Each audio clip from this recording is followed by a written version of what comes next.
Assalamualaikum warahmatullahi wabarakatuh. Apa kabar anak-anak sekalian? Mari kita lanjutkan pembahasan LKS kita kelas 1. Ini di halaman 49 ya. Kalian bisa sambil menyimak, sambil mengisi jawaban. Nomor 19, Allah memberi manusia 2 kaki untuk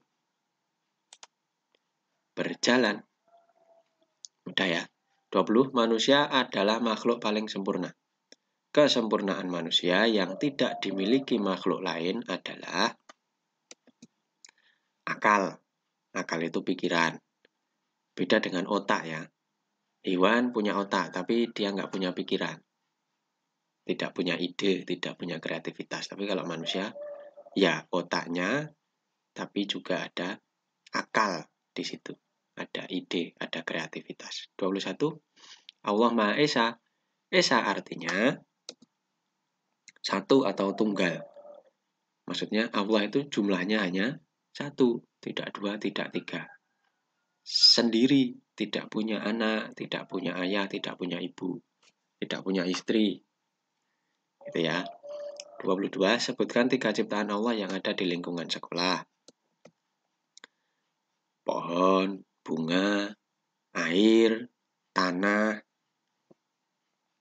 batu mungkin ya, atau juga hewan-hewan seperti kucing atau semut.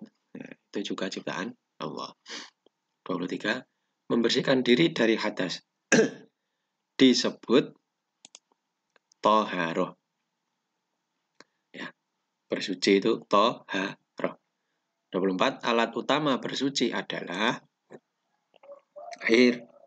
Airnya yang suci dan menyucikan, yang bersih. 25, sebutkan cara-cara mandi. Kita lihat, berdoa sebelum masuk kamar mandi. Mendahulukan kaki kiri ya. Kalau masuk kamar mandi, yang melangkah duluan itu kaki kiri. Kalau nanti keluar kamar mandi, yang dilangkahkan kaki kanan dulu.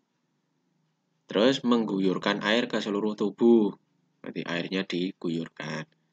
Menggunakan sabun. Dan kalau keramas ya pakai sampo. Setelah itu dikeringkan pakai handuk. Dan seterusnya. 26. Sikap terpuji Nabi Adam setelah menyesali kesalahannya akibat melanggar larangan Allah adalah, ini dia, bertaubat dan memohon ampun kepada Allah. Bertaubat, memohon ampun ini sebenarnya artinya sama ya. 27. Sebelum diturunkan ke bumi, Nabi Adam dan Ibu Hawa tinggal di surga. Nggak usah pakai iye ya, surga gitu saja. 28. Sebab Nabi Adam dan Hawa diturunkan ke bumi adalah karena melanggar larangan Allah. Dilarang oleh Allah untuk mendekati sebuah pohon gitu ya, tetapi ngeyel.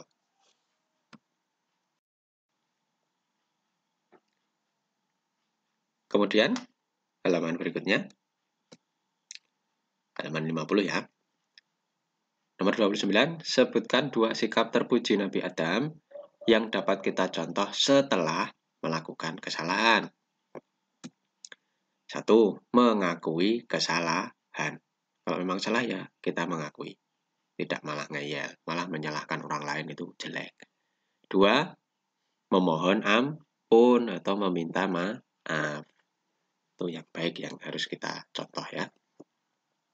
30. Nabi Nuh mengajak umatnya untuk menyembah Allah. 31.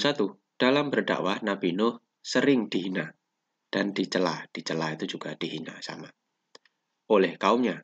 Namun Nabi Nuh bersikap sabar ya. Beliau sangat sabar. Berdakwah selama bertahun-tahun sampai usianya 900 tahun lebih ya. Masih sabar. 32. Contoh sikap terpuji Nabi Nuh diantaranya adalah ini ya, sabar, tidak putus asa, tetap semangat gitu ya. 33. Sifat Nabi Hud dalam melaksanakan perintah Allah. adalah taat. Melaksanakan perintah Allah, beliau taat. Manut. 34. Ketika kita berbicara dengan orang yang lebih tua, maka kita harus menggunakan kalimat yang sopan, santun. Kalimatnya harus baik-baik, tidak teriak-teriak, tidak bengok-bengok, gitu ya. 35. Sebutkan 3 sikap sopan dan santun terhadap orang tua. Kita lihat di sini. Nomor 1, berbicara secara sopan. Bicaranya yang sopan, yang baik-baik. 2, salim dan cium tangan kalau sampai rumah atau ketika pamitan mau pergi, ya. 3, menaati perintahnya, tidak perlu ngeyel sama orang tua. Baik, itu saja anak-anak. Semoga bisa membantu. Selamat belajar. Demikian, Assalamualaikum warahmatullahi wabarakatuh.